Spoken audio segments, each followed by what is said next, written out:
자신을 바라보라.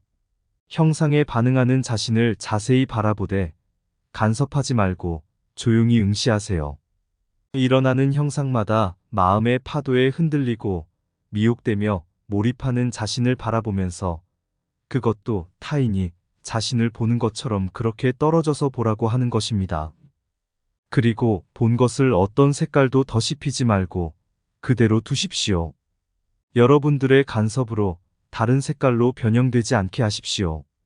그렇게 자신의 마음을 객관적으로 타인의 입장으로 서서 보라고 하는 것입니다. 그렇게 훈련을 시작하세요. 여러분들은 자신의 마음을 객관적으로 지켜보신 적이 있으신지요? 그러면 훈련을 통해 그런 과정을 통과하시기 바랍니다. 자, 그럼 마음을 살펴보기로 하겠습니다.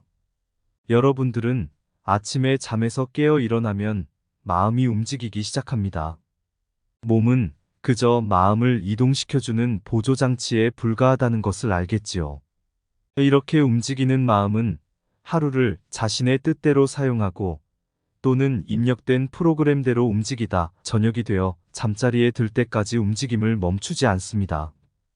그러나 마음도 잠이 든 사이에는 이상한 경험들을 하게 됩니다. 바로 꿈이지요. 여러분은 이렇게 하루 종일 움직이는 마음을 지켜보신 적 있으십니까? 이것도 훈련입니다. 스스로이든 입력된 대로이든 움직이는 마음을 바라보시기 바랍니다. 자신의 마음이 어떻게 작동하고 있는지, 어떤 움직임을 하고 있는지 지켜보는 것이 바로 첫 단계의 훈련인 것입니다. 그러면 자신의 마음이 어떤 스케줄을 가지고 움직이고 있는지 동선들이 보이기 시작합니다. 전기 노선을 다니는 자동차나 비행기처럼 움직이는 경우가 있고 또는 택시처럼 상황에 따라 변칙적으로 움직이는 경우도 있으며 응급시에 돌발적으로 상황에 대처하는 움직임도 있습니다. 지켜보는 훈련이 잘 진행되면 슬로우 비디오로 보는 것처럼 자신의 마음이 세세하게 조목조목 단편화되어 보이기 시작합니다. 수많은 프레임으로 나눠진 필름처럼 그렇게 세분화되어 나타나는 마음을 보게 되는 것입니다.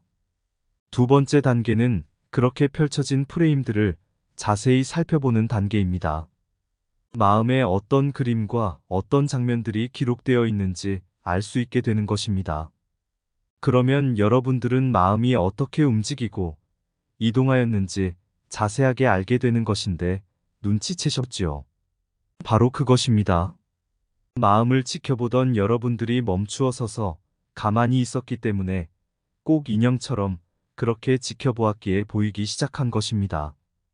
여러분들에게 자신의 마음을 보고 평가하라는 것은 아닙니다.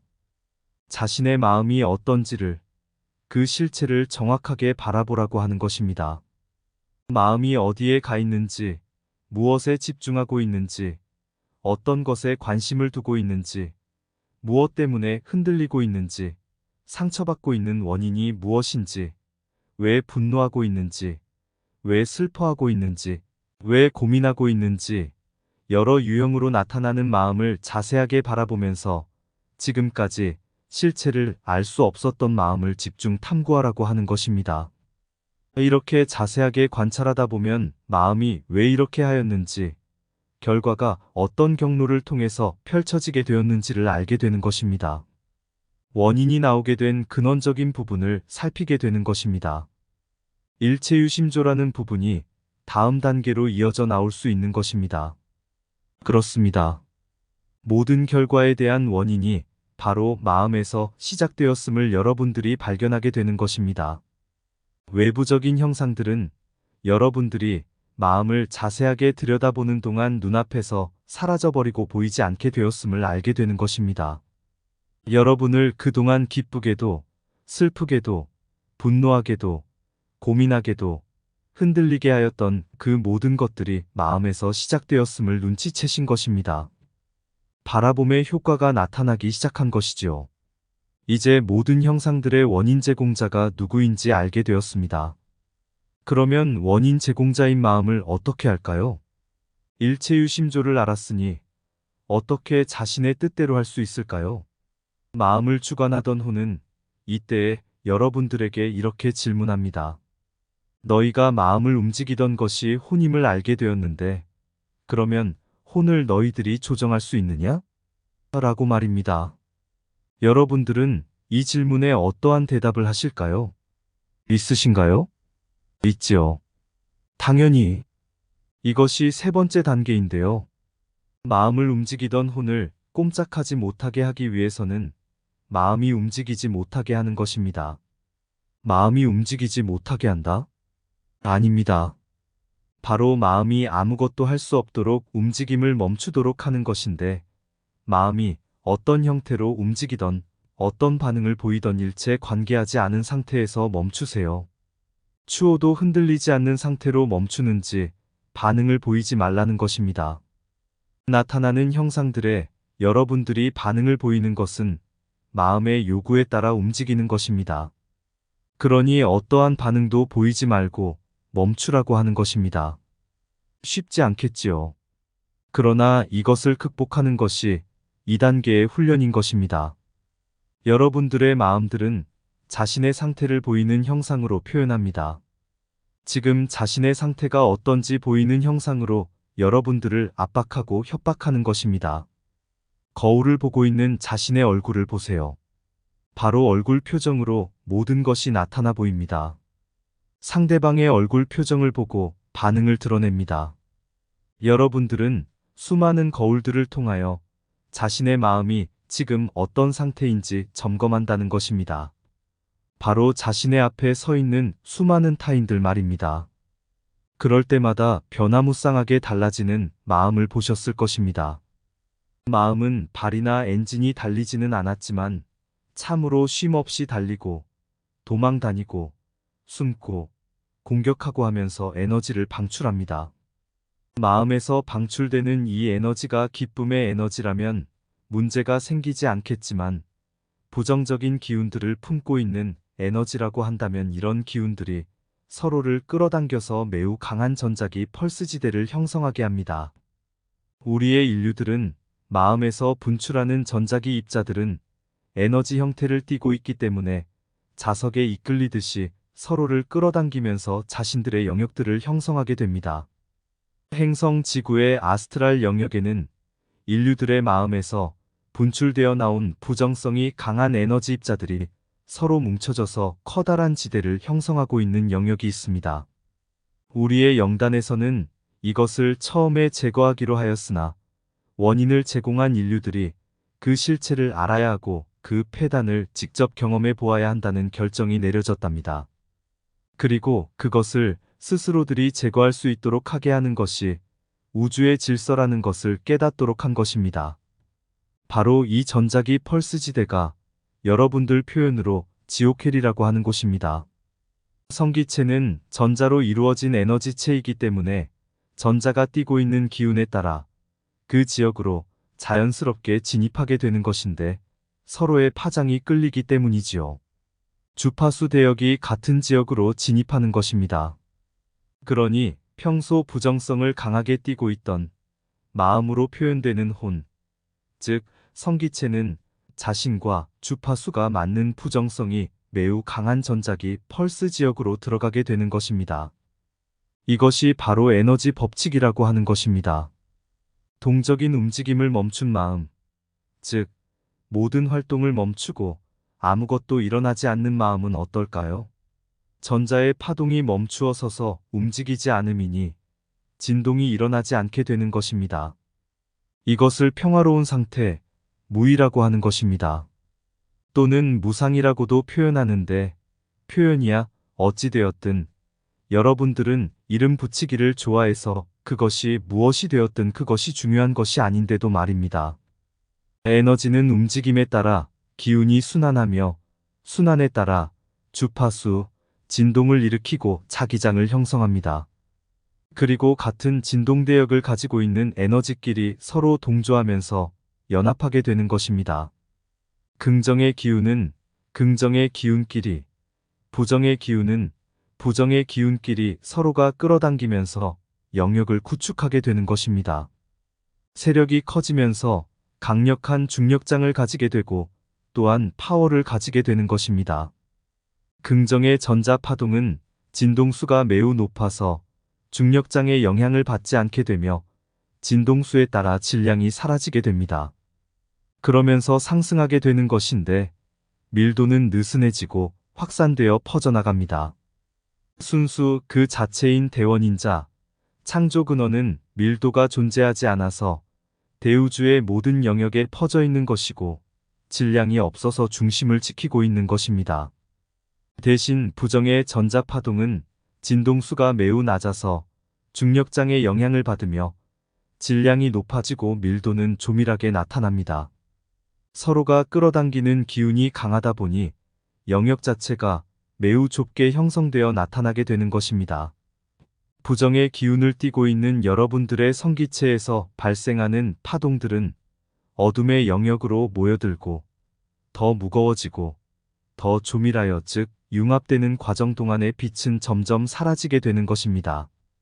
스스로 빛을 내지 못하다 보니 어둠의 지역이 되는 것입니다.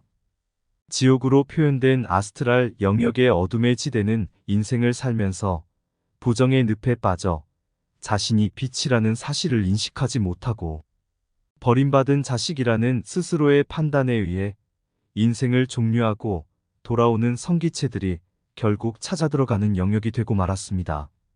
전자의 입자는 일정 속도로 진동해야 스스로 빛을 내는 전도체입니다. 여러분들 마음을 움직이고 있는 혼은 전자의 입자들로 이루어진 성기체로 표현하는 것도 그런 이유 때문입니다. 가끔 유령 사진이 촬영되는 것은 전기 에너지를 띠고 있는 성기체가 노출되어 나타나는 현상인데 성기체는 죽음을 통하여 바로 자신의 영역인 아스트랄 세계로 돌아가는 것이지만 자연에서 받은 11.89%의 기운을 남기게 되어 있습니다. 이 기운은 대기 상태로 있다가 3일이 지나면 자연의 품으로 복귀하여 합류하게 되는 것입니다. 다른 생명들이 태어날 때 다시 활용되는 원소로서 말입니다. 전자의 진동폭은 고유의 파동들을 가지고 있는데 이 파동의 대역대가 차원이라는 표현으로 구분되는 것이고 밀도층이라고 구분되는 것입니다. 고유의 진동이 주파수가 맞는 영역에 모이게 되는 것이지요. 여러분들이 인생을 살기 위해 대원인자에서 분리되어 나온 후에 제일 근원영이라고 표현하는 하나의 빛의 의식이었습니다. 이 빛의 의식이 자신의 아바타들이 경험할 세계인 우주들을 창조라는 의념의 행위를 통하여 열게 되었던 것이고 각 세계에 들어가 그 세계를 창조의 세계로 이끌 창조영들을 분리하여 내보낸 것입니다. 창조영들은 자신에게 부여된 지역 우주들에서 창조의 세계와 그 세계에서 체험하게 될 자신의 분신들인 영들을 분산하여 내었던 것입니다. 분리되어 나온 영들은 빛으로 이루어져 있었지만 더 강렬하고 스릴 있는 체험들을 하기 원하였고 그에 따라 창조의 영들은 다양한 속성들을 우주에 적용시키면서 여러 형태의 우주들을 열었던 것입니다. 수많은 은하들이 그렇게 해서 나타나게 된 것인데 실로 매우 다양성들이 은하수에서 실험되었던 것입니다. 대원인자는 모든 세계를 아우르는 자신의 분신들을 지켜보면서 그들이 어떤 실험을 하든지 결과가 어떻게 되든지 관여하지 않았으며 스스로들에 의하여 찾을 수 있도록 기다렸습니다. 창조의 영들은 다양한 실험들을 통하여 나타난 결과들을 통합해서 다시 새로운 실험들을 하게 되었고 거기에서 궁극의 통합성을 찾으려고 했습니다. 우리들의 은하단은 11번의 실험을 통하여 실로 다양한 경험들과 결과들이 나왔으며 그 결과들을 토대로 통합된 12번째의 실험을 위해 우리의 지역우주를 창조하여 열게 되었던 것입니다. 이곳에 들어온 영들은 그 실험의 대상들이 되었고 스스로들의 선택과 결정에 의해 참여하게 되었던 것입니다. 여러분들은 극적인 체험들이 펼쳐지기를 원하였으며 영이 체험할 수 있는 가장 극점인 부분들의 경험들을 하고자 했습니다. 제일 근원영은 그 뜻을 받아들였고 빛과 어둠의 통합이라는 목적의 실험이 이루어지도록 허용했습니다. 인생들의 경험이 이루어지도록 어둠의 속성이 도입되었으며 그 선봉에 루시엘 대천사가 진입해 들어온 것이었습니다. 물질로 이루어진 세계가 이 우주에 탄생할 수 있었으며 영들의 체험을 위한 다양한 인생 프로그램들이 개발되게 된 것이었습니다. 인류라는 생명체가 나오기까지 다양한 생명들의 실험이 있었으며 그 실험의 결과를 토대로 인류라는 모델을 탄생하게 한 것입니다. 인류들 역시 진화와 경험을 거듭하면서 빛으로의 실험의 대상이 되었으나 어둠의 실험을 하던 영들과의 조화를 위하여 서로의 물질체를 바꿔가면서 실험하는 것에 동의하였고 상대의 입장들이 되어 경험을 체득하게 되었습니다.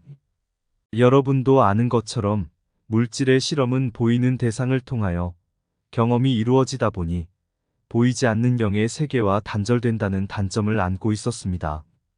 인생을 경험하던 영들은 그래서 그리스도와의 연결된 것을 잊어버리고 물질에 몰입하는 현상들을 보인 것이지요.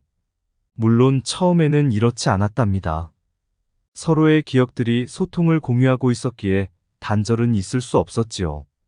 그러나 더 극적인 체험들을 열망하는 영 그룹들이 늘어나면서 물질, 우주를 확장 개편하게 되었는데 이때부터 6차원 세계 아래의 우주들이 생겨나게 되었던 것입니다. 영들은 마음을 얻게 되었고 마음을 통하여 형상화되어 나타나는 물질 세계에 환호하기 시작했습니다. 이 경험들이 구체화되기 시작하면서 영들의 의식들은 더 집중하여 경험에 매달리게 되었는데 물질에 고용화되어가는 자신을 미처 인식하지 못하기 시작했습니다. 자신에게서 더 이상 빛이 나타나지 않는다는 것을 발견한 때는 이미 너무나 멀리 떠나 있었기에 돌이킬 수가 없었습니다. 빛을 잃어버린 겁니다. 더 이상 자가 발전을 통하여 스스로 빛을 밝힐 수가 없게 되었던 것입니다. 그 방법을 모두 잊어버렸기 때문이었습니다. 이때부터 영그룹에서는 빛의 존재들을 파견하여 그들을 깨우도록 배려하기 시작했는데 선지자와 성인들이 출현하기 시작한 것입니다. 이 시스템은 물질 시험이 적용된 모든 행성들에서 이루어졌고 항성계에서 관리하면서 이루어지게 된 것입니다. 인생들은 활로를 찾게 되었으며 빛으로의 여행을 하기 시작한 것입니다. 이 실험의 통합이 필요하게 된 시점에서 행성 지구의 계획이 성사되게 되었고 그 계획에 의해 알고 계신 것과 같이 진행되어 정착되게 된 것입니다. 이곳에 들어온 영혼들은 이 과정들을 통과하여 행성 지구에 들어섰습니다. 대다수의 인류들은 지역 우주에서 모든 과정들을 통과한 후에 지구에 들어왔던 것입니다. 일부의 인류들이 새롭게 참여하게 된 경우이지만 대다수의 인류들은 모든 경험들이 축적된 유경험자들이라는 것입니다. 그러다 보니 인생, 볼 거 있습니까? 라고 반문하는 것입니다. 그래요? 인생 뭐 볼 거 있습니까? 주어진 인생에 최선을 다해서 살면 되는 것이지요. 그러다 나 같은 인생은 인생들의 생로병사가 눈에 들어왔고 그것이 마음의 짐이 되었던 것입니다. 나의 인생을 잘 살지도 못하면서 다른 이들이 불행하게 살아가는 인생들을 모두 체념한 채로 순응하여 받아들이는 모습들이 짐이 되어 마음을 억눌렀던 것입니다. 나는 마음이 불편했으며 저들처럼 큰 시련 없이 살아온 인생이 부담이 되어 장벽이 되었던 것입니다. 그래서 인생에 대하여 진지하게 접근하고 싶었으며 그것을 실현하고자 나의 패러다임을 거부하고 밖으로 나오게 된 것입니다. 나는 모든 인생들을 보면서 그 인생들을 인정할 수도 없었으며 똑바로 바라볼 수도 없었습니다. 도리어 더 무게를 가지고 짓눌러 오기만 했습니다. 나는 도움도 되지 못하면서 인생들에게 접근하여 도우려고 하였으니 오히려 비난과 냉소만이 돌아온 것은 당연한 것이었습니다. 나의 도움은 저들의 인생을 제대로 보지 못하고 나온 내 마음의 만용이었습니다. 일방적인 나의 도움은 심한 거부감을 불러일으켰고 나에게 아픈 상처가 되어 돌아왔습니다. 나는 인생을 제대로 알고자 했습니다. 그래서 수많은 수행자들과 구도자들을 찾아다녔는지 모릅니다. 그리고 그곳에서 어떠한 해답도 얻지 못한 채로 돌아와야만 했습니다. 나는 스스로 해야겠다는 선택을 하고 내 인생과 다른 인생들을 알고자 몸을 돌보지 않은 상태에서의 수행을 시작했습니다. 몸은 피폐해져만 갔고 의식은 더 무거워만 갔습니다. 이것이 아니라는 마음이 일어났습니다. 그래서 과감하게 포기할 수 있는 용기가 부족했는데 그것을 도와준 인생을 만나게 되면서 나는 용기를 불태웠고 지나온 시간을 모두 버렸습니다. 나는 마음을 움직이는 모든 것을 바라보며 버리기 시작했습니다. 드넓은 의식의 바다에서 마음을 움직이는 모든 것들을 미련 없이 버리기 시작했는데 이것을 악마의 유혹, 사탄의 시험, 마라의 시험이라고 표현하였는데 표현일 뿐입니다. 나는 마음에서 일어나는 모든 움직임들을 버리고 비워냈던 것입니다. 그리고 아무것도 남기지 않은 상태에서 밝게 빛나는 빛을 발견하게 된 것입니다. 이 빛은 인생들의 진실을 바라보게 했습니다. 인생들이 왜 현상세계에 펼쳐지게 되었는지 그 원인과 과정들과 결과들을 바라보게 하였습니다. 모든 인생들의 진실을 알게 되었을 때에 지금까지 내 마음을 억누르던 짐을 내려놓을 수 있었습니다. 나는 짐을 벗어버리고 나서야 인생들의 진실들을 지켜볼 수 있었으며 자비하게 될 수 있었습니다. 모든 삼라만상들이 왜 존재하는지, 어떤 인연에 의해 연결되어졌는지를 알게 된 후에 연민으로 바라보게 된 것입니다. 우주의 모든 것들이 얼마나 귀하고 소중하며 아름다운지 알게 되었습니다. 우주의 모든 것들과 내가 하나라는 사실을 알았던 것입니다. 이제야 인생들을 도울 수 있는 해답을 얻었던 것입니다. 나는 인생을 알게 된 후에 모든 것을 놓고 떠나려고 했습니다. 전체로 들어가 하나가 되려고 했습니다. 진정한 평안함 속에 합류하려고 하였습니다. 그러다 한 목소리를 들었습니다. 다른 인생들을 이 평화로움에 합류시킬 의향이 없냐고 말이지요. 나는 인생들이 스스로 할 수 없다는 것을 보았으며 그리고 미련 없이 인생들이 있는 곳에 남기로 하였습니다. 수많은 인생들을 나의 평안함에 들어올 수 있도록 안내를 해야 되겠다는 의념이 나의 의식을 이곳에 남게 했습니다. 나의 혼은 멈춰진 가운데 영과 소통할 수 있었으며 영이 주관이 되어 나의 인생을 이끌었습니다. 기독교식 표현이냐, 불교식 표현이냐, 무엇이 중요합니까? 그저 표현일 뿐인 것을, 진실로 중요한 것은 어떤 변화가 자신과 함께하고 있느냐가 중요한 것이 아닙니까? 내부는 보지 않고 외양만을 가지고 따지고 있는 형국과 무엇이 다른지요? 무슨 옷을 입던지, 화장을 어떻게 하던지, 그렇게 꾸민 실체가 중요한 것이 아니지요. 외부에 보이는 형상을 뒤쫓는 그 마음들이 이렇게 분리시키고 편 가르기를 하고 있는 것입니다. 수많은 역할을 하는 배우가 다른 옷과 다른 분장을 하였다 해서 그 배우의 실체가 아닌 것이 아닌 것처럼 마음을 통하여 펼쳐지는 수많은 현상들과 일들의 중심에는 누가 있는지요? 그 마음을 누가 움직이고 있는지요? 실체를 보신다면 바로 자신 아닙니까? 자신이 모든 것을 그렇게 만들고 그렸다는 것입니다.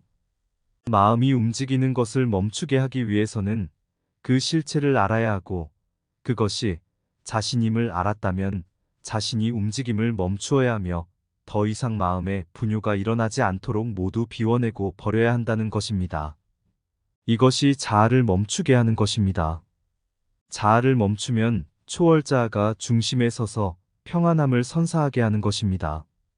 이 초월자아가 바로 영입니다. 자아는 바로 혼이지요. 여러분들이 자아로 표현하는 혼은 성기체라고도 하는데 인생을 살고 있는 인류들의 육체 속에는 약 11.89%의 성기체가 들어와서 마음을 형성하고 있는 것입니다.